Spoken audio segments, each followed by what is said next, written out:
we're going to travel again from UAE all the way to England to go to Benny.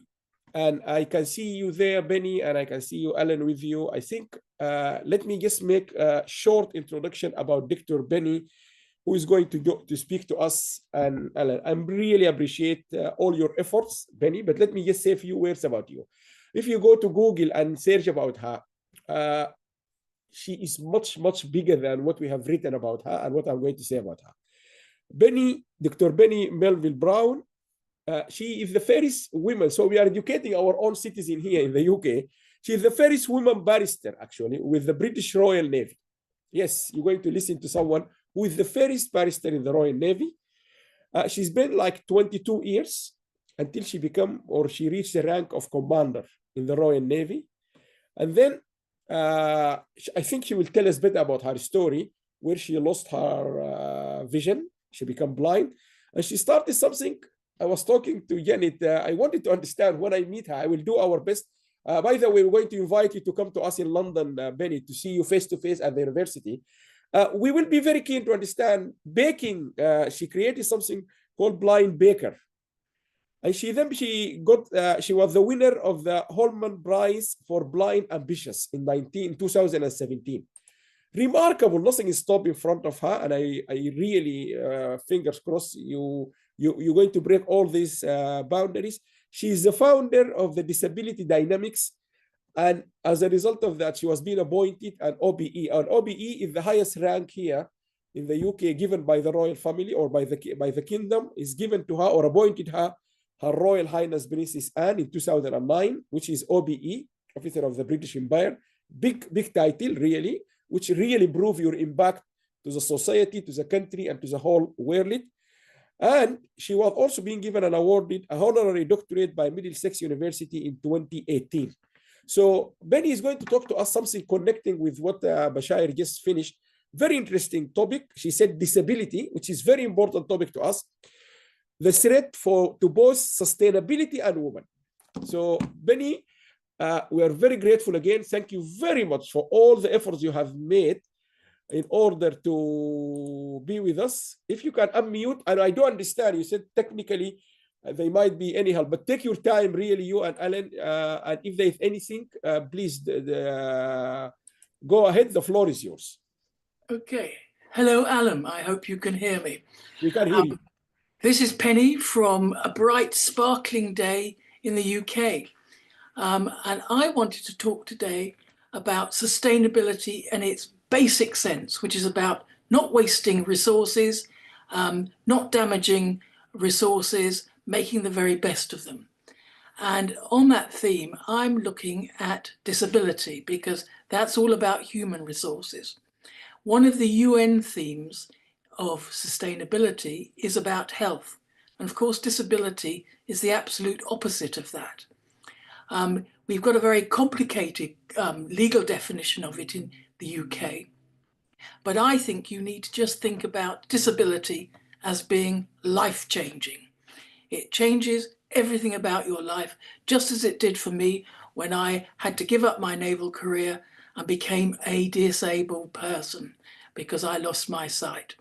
I was really lucky because I managed to work for a couple of years or more in the Navy, wandering around in the naval base, doing a good job, using a white cane and in uniform. But not everybody has that. But on the theme of disability, we know that it can either be physical or mental or both. And the key thing, and this is really important certainly in European countries, in the UK, we are not disabled by choice. We don't wake up one morning and say, yes, I'd love a life-changing condition. That is not the case. So let me move on. And I wanted to give you a little slide here, which is about to give you a sense of the scale of the issue in the UK. Now, this will change and vary in different countries. And I know that, but I just wanted to give you a sense of what it's like here in a reasonably well-developed, fairly rich country. And here we are with 25% of the population. And this is the working age population. That's people from age 16 to 64. 25% of the population are disabled people. And in this pie graph, I hope you can see there's a dark grey area. So that's the half. Is Alan sharing, Benny, or? Alan's not sharing it. I'm so sorry. If you want, I can share from here if you want me. Hang on. I beg your pardon. If you can share from there, fine. Otherwise, I can share. No, Alan. I've got another Alan here and an Alan there. Yeah, perfect. We can see the slides. Yes. Probably make them bigger. Alan, can you make the slide in a show bigger? Alan, you share, please. No, we can see your slide. Go ahead. Okay. Make them bigger. Can you make it bigger? Yes, yeah. Fantastic. Go ahead, Benny. Go ahead. Okay, I'm going to rewind very quickly. Here's the pie chart. 16 to 64-year-olds, 25%, 1/4 are the disabled people. So that's 25% of your working age people, the people who are actually going to contribute to the economy, earn income, pay taxes, drive GDP and growth. And you've taken out 25% potentially. Of that 25%, half are not working. That's the dark grey area. There's a paler grey area, and those are the disabled people who are working. But most of them are going to be in low-level jobs, perhaps some middle-level jobs. Quite a lot of them are part-time. And then there's another little group. Can you see the dark orange? Those are all the people who are doing the caring. And we've heard about that from previous speakers. Carers who may be looking after any of those disabled people who themselves cannot work or can only work part-time. So you can see that very quickly, the number of disabled people in your population and the number of people caring for them can grow up to perhaps a third, give or take, depends on your own local economy, your own local environment. But that's a substantial number of people who are going to be removed from the economy, not fulfilling their potential. So then I wanted to move on to my next slide, and I wanted to look at the causes of disability. And I'm going to set aside the people who are born with disabilities or who acquire disabilities during their childhood. And in the UK, that's quite a small percentage, probably 1 in 10. So along the middle of this slide, you've got a line and it starts at 0, birth, and then you run along all that line and you get to sort of 70, 80, life expectancy, which again will vary wherever you are. So we've got our young people and they're trundling along and they're going to school and they're growing up.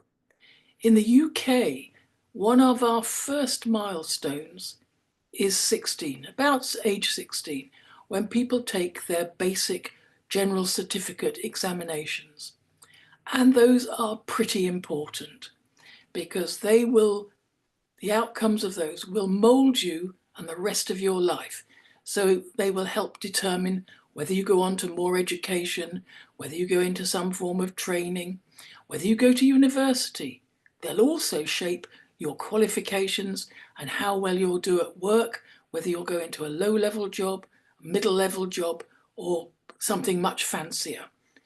So those exams are really important. And you can see that I've divided this slide. In the top section, it's people who live in the poorest areas of the UK. And at the bottom, it's those who live in the richest areas. So can you see at 16, the people in the poorest areas, the young children, at 16, they are 2 years potentially behind the rich kids. So therefore, they're taking their exams and they've already been not disqualified, disadvantaged by the fact that they're living in these poor areas. And at that stage, they're in a position where they may never catch up. They may never move on to their potential. There's another consequence. We've talked about low-level, middle-level jobs that they can go into. But if you are coming from a poor background, you've got poor education outcomes, the chances of you acquiring a disability in your mid-40s is much higher.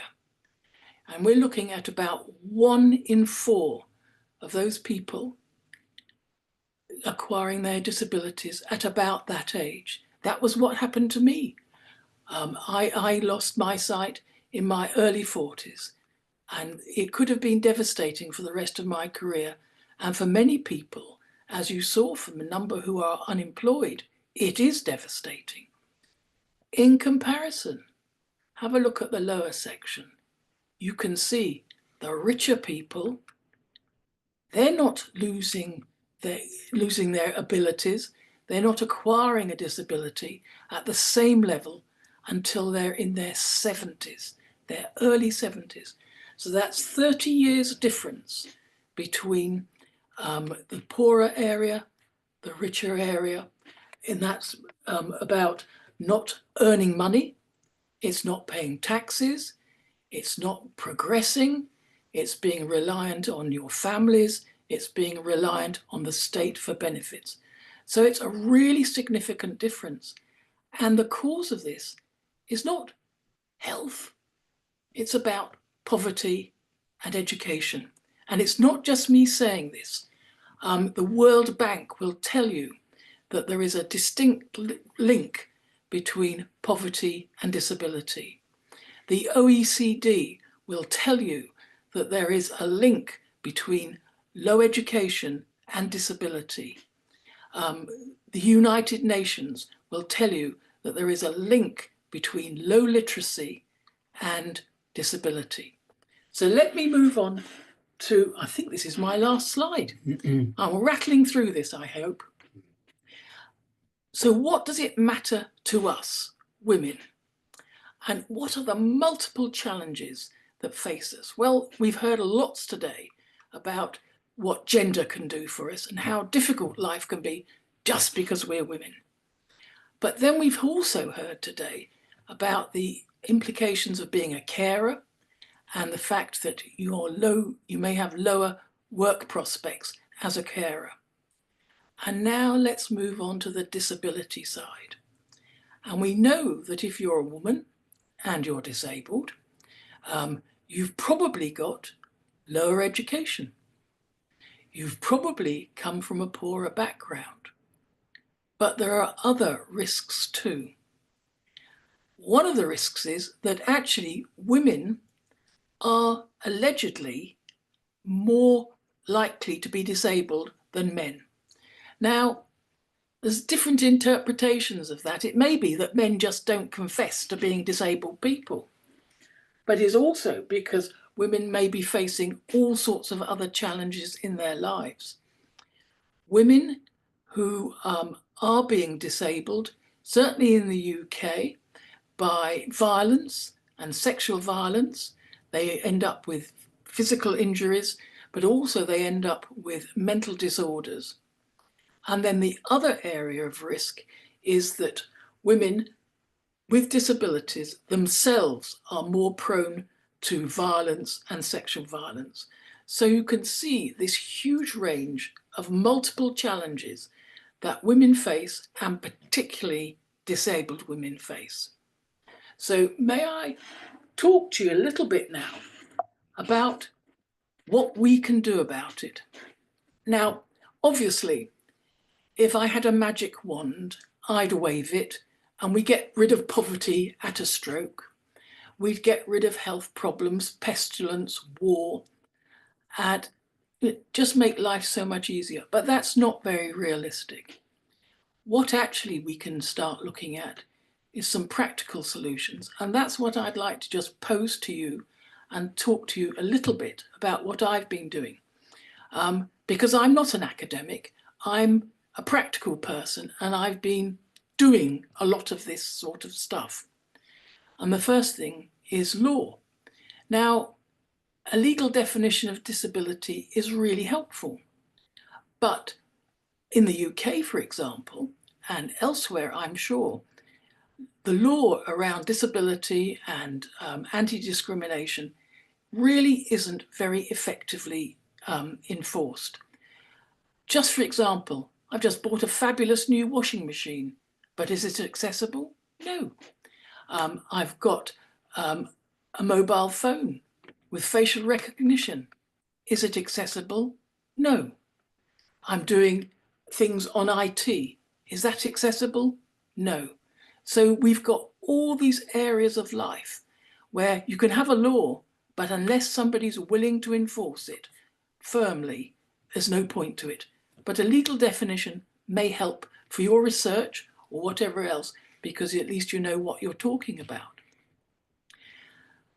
I emphasized how important education is, and I spent several years being responsible, after I'd lost my sight, for all the sort of post-16 education in the county where I live, in Hampshire, in the UK. That was tens of thousands of young people, 16 to 18-year-olds. And my concern, again, was about, are we making that education accessible enough? And one of my major concerns is that it's very easy for, I'm going to say, academics and government agencies and teachers and the system to devise an education system which is great for them. They recognize it, it reflects their upbringing, but it doesn't necessarily reflect the reality of the lives of people who most need that education, because if they don't get good education, they're going to have that low literacy and they're going to have those much higher chances of becoming disabled. So getting into your education system and making it reflect the reality of the people it serves, for me, is fundamental. Then I'm going to talk a little bit about employment and employers. I've spent years working with employers, and they have all sorts of myths. They think just because we've got a disability, a life-changing condition that we didn't choose, that we simply can't do the job. There will be tens of thousands and millions of disabled people out there across the world who are perfectly capable of doing worthwhile, valuable jobs. They just need the chance.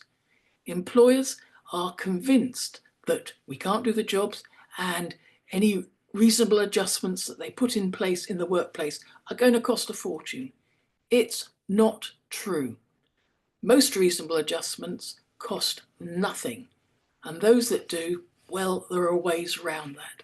So we need to get the employers on board, and we need them to understand that employing disabled people, and disabled women particularly, is great for them because they have much less turnover. They don't have so much cost for recruiting new staff, training new staff, and it is great for their reputation. They're actually showing what they can do for their societies. But perhaps not everybody can go into a job, and that I would strongly advocate enterprise. And again, we've heard bits about enterprise today from other speakers. I started my own business. I spent many years helping other disabled people start their own businesses. It is actually what is the most popular way of working. In the UK and in America, more disabled people who work are self-employed, have started their own business than other people. It's a great way of people working and fulfilling their potential. But around that, we need to have state agencies, tax agencies, all sorts of enterprise agencies actually capable of supporting disabled people. And that is a bit of a shock to them, because just like employers, they have no understanding that disabled people have ambitions, want to be fulfilled, and of course we all do. And the last point I'd like to make is the strongest advocates we have are you, us. We can be out there. We can set an example. Alan talked earlier about me doing this baking blind stuff. It was just cooking. And I was cooking around the world and just taking lots of videos and all the rest of it.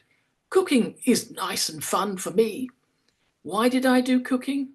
Because I wanted to show that one, a blind person could do it, and two, it was attractive for lots of other people to watch me online doing it. I could have done brain surgery, but not many people would have watched it.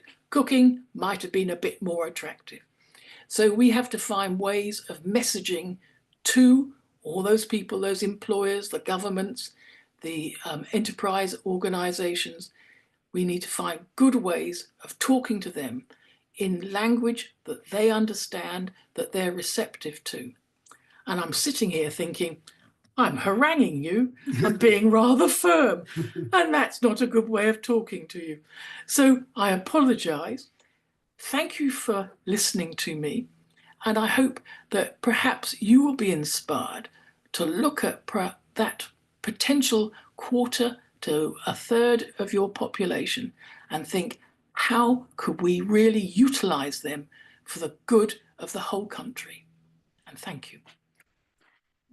Penny, thank you very, very much. You can see now everyone, and there's a lot of feedback. I guess yes, really, I can't tell you how much inspiring moving presentation. And as I said to Janet, we are discussing this as soon as possible. Yes. We have the honor to have you at the university. We will make all the arrangement because I think students, staff, everyone would love to see you face to face. Yes. Was wonderful. I have two questions for you. The first question: what is your feeling when you get all these prestigious awards? I'm sure the people in the UK and outside this country, they will understand what this means.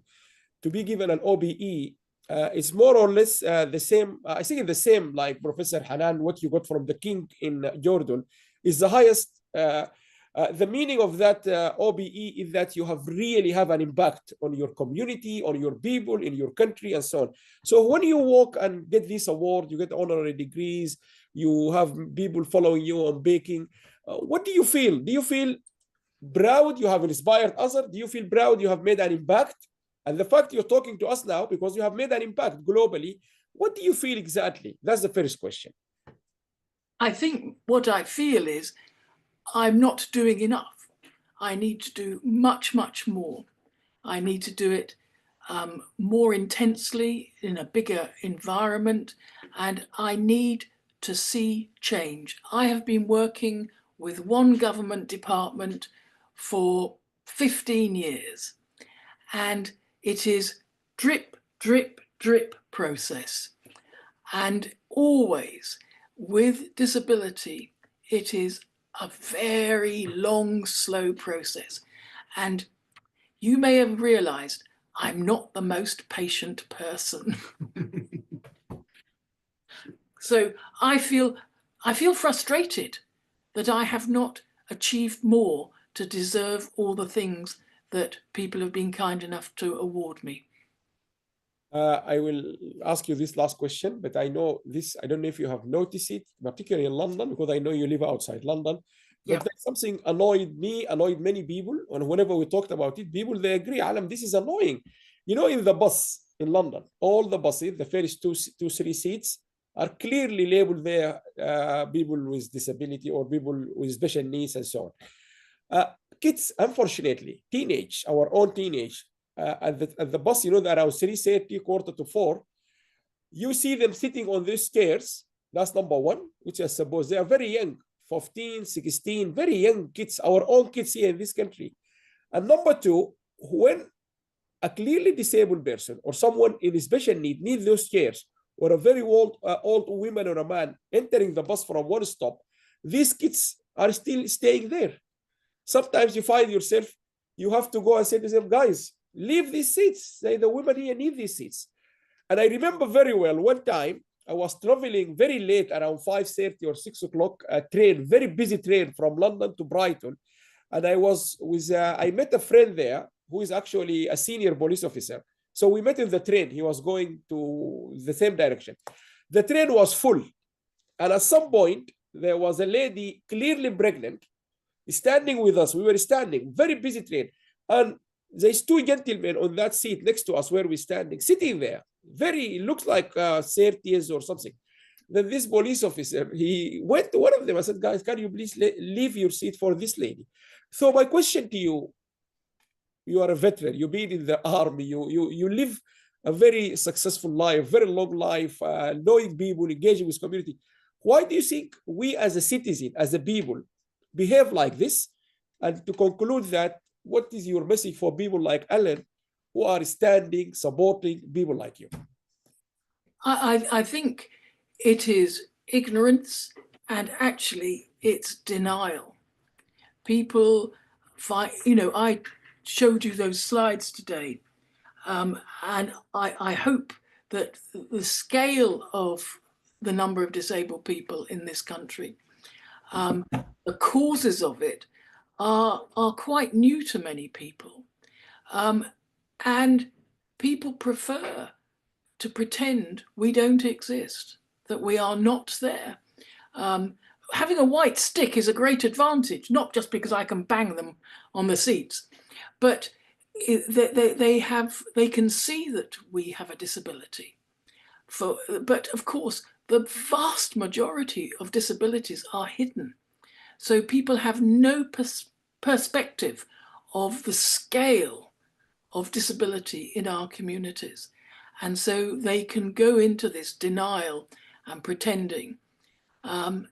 And young people, well, they don't understand because very few of them have disabilities. They have very little exposure to it. They don't understand it. We have to educate them all. Excellent. And one final word for the people who stand supportive and really helping people like Alan, who's been helping you now. What can you say to these people? We're very grateful. And actually, we can make your lives better. We can enrich your lives because you get satisfaction. You have partnership, sharing. When I'm guiding disabled people who go through a huge bereavement curve after acquiring a disability, one of the best things that they can do is help other people. And it could be just a phone call, an email, it could actually be practical help, all sorts of things. But as soon as you're thinking about somebody else, your own problems, your own difficulties become into perspective. And actually, you are suddenly taking charge of your life again and moving on. And it's very satisfying. Thank you very, very much, Benny. And if you say hello to Alan, Alan, can we say hello to you on the camera? Hello. Thank you very much. Thank you very much. Thank you. That's a pleasure. Thank you very much. And we will leave you here, but definitely we're planning to invite you both to come to us. We will see you. And thank you very much for the efforts you have made in making this fantastic, fantastic presentation. Thank you very much. I think we will just say Bye-bye. Thank you very much. Thank you.